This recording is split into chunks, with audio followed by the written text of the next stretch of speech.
অতএব এত দুশ্চিন্তার কিচ্ছু নাই, জীবনকে নিয়ে এত দুশ্চিন্তার কিচ্ছু নাই। জীবনটাকে কোরআন সুন্নাহর আলোকে এনজয় করেন। কোরআন সুন্নাহকে দিয়ে জীবনকে এনজয় করা যায়। কোরআন এবং সুন্নাহর আনুগত্যের মধ্য দিয়ে আপনি জীবনকে উপভোগ করেন, টেনশন করার দরকার নেই। মনে রাখবেন, আল্লাহ যদি আপনার সাথে থাকেন এবং আল্লাহ যদি আপনাকে কবুল করেন, পৃথিবীর কোনো শক্তি নাই আপনাকে টলাবে।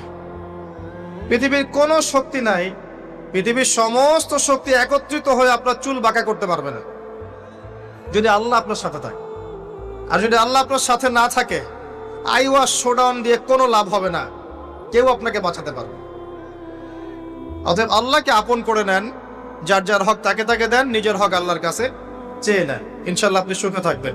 এর আগে আল্লাহ পাক একা ছিলেন, আর কিচ্ছু ছিল না। হুয়াল আউয়াল ওয়াল আখির ওয়াজ যাহির ওয়াল বাতিন ওয়া হুয়া বিকুল্লি শাইইন আলিম, সূরা হাদীদ। আল্লাহ পাক একা ছিলেন,